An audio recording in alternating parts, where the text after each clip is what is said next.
And welcome, I'm Gargi Rawat and you're watching me on youtube.com/NDTV. This is the site to go to for all the videos from NDTV. Now every day we ask you which are the stories that you want to know more about, and we give you a list of stories, our top 5 pick of the stories of the day to ask you which stories you want to know more about. And the top story is rioting and other charges against Lucknow women for their anti-CAA protest. Now this is a protest that was inspired by the Delhi Shaheen Bagh protest, where women are on a sit-in against the Citizenship Amendment Act. And in Lucknow as well, women sat on a sit-in near a clock tower park, and the police actually asked for them to be removed. There were efforts last week to remove them, and now rioting charges have been brought against these women. An FIR has also been filed.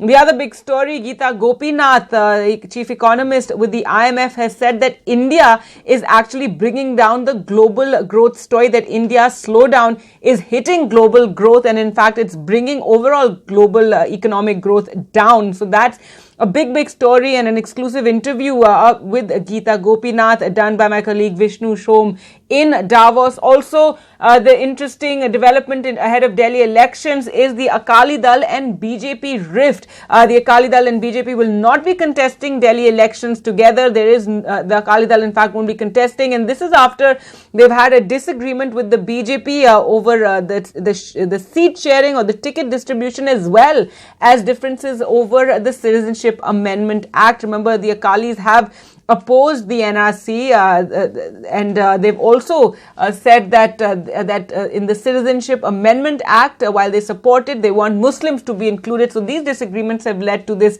rift in Delhi. The other big international story is the China virus. Human transmission has been confirmed, and this, of course, is creating alarm across the world that another SARS-like incident of 2002 could take place, in which we see deaths taking place due to this virus that spreads pneumonia. And in Bengaluru, shacks raised days after BJP MLA's tweet. Now to talk about the top story that all of you want to know more about today, in fact these women in Lucknow have been sitting in a protest against the Citizenship Amendment Act. This was inspired by the Shaheen Bagh protest, and they've been sitting at the iconic clock tower. Now this started on Friday night, and since then the police, there have been efforts by the police to actually remove the women, and now an FIR has been filed after last week there was some amount of jostling and tugging as a cop tried to remove women, and in fact her complaint is the basis of this FIR, and it talks about rioting by the women there in Lucknow. And in fact, NDTV's Alok Pandey spoke in detail about the basis for this FIR, which is this complaint by a woman. And the women named, over a dozen have been named, over 100 have been accused as unnamed in this FIR. But it also includes the daughters of renowned Urdu poet Munawar Rana, Sumaya Rana and Fauzia Rana have both been named in this FIR, in which they have been charged with rioting and violence. And this protest is now continuing. In fact, the news is that Akhilesh Yadav's family may come to this protest today in Lucknow, and this even as Amit Shah, the Home Minister, is going to be holding a pro-CAA gathering or rally in another part of Lucknow. So on a day that Amit Shah is going to be there at this this support CAA rally, which, remember, is a part of the BJP's effort to create more awareness about the Citizenship Amendment Act to counter the protests that we've seen in various parts of the country.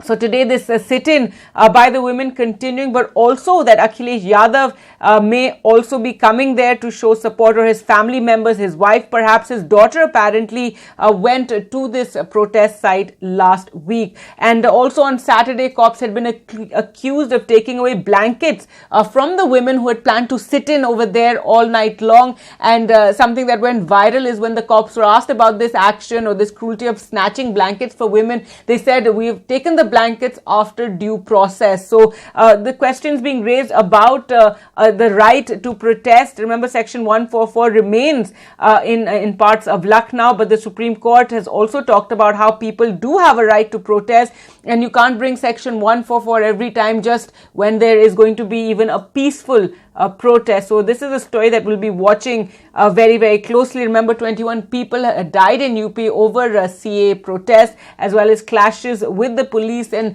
dozens of activists and students were also were arrested by the police earlier in December when the protests against the Citizenship Amendment Act had taken place, and many of those people have now been let go when there has been no evidence against them, according to the charges that have been filed by the police of violence and rioting. So now again the UP police, Lucknow police, putting a case of violence and rioting against these women. The other big story is Geeta Gopinath speaking. She's the chief economist of the IMF, speaking in Davos, where the World Economic Forum is taking place, and speaking to NDTV's Vishnu Shom, who is there.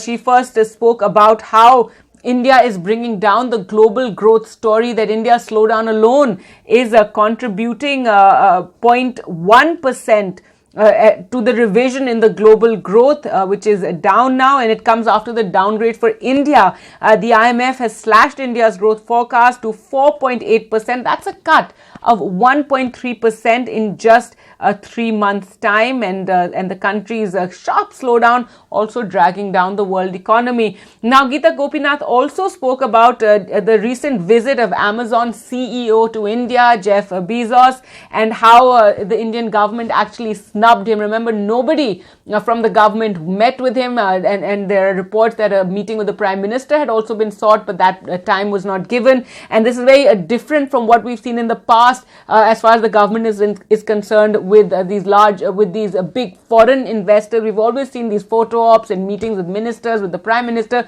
but that didn't happen with Jeff Bezos. And the Union Commerce Minister, in fact, while Jeff Bezos was in India, even scoffed at his announcement of investing $1 billion in India, and he says it's done no great favors, and that one has to keep an eye on these companies and ensure that they follow the laws of the country. Now, So Geeta Gopinath, speaking on this, has said that it is important for India to encourage foreign investment, and India needs a lot of foreign investment. And this was in reference to the cold shoulder by the government to Jeff Bezos during his visit. And Ms. Gopinath, responding to a question on that, said India needs a lot of investments. It's important to encourage investment more broadly. With the mandate of the country, we need to revive domestic investment in India. Consumption spending is weak. So I think the environment has to be created for greater investment, because that's what will raise the capital stock and raise India's growth potential growth.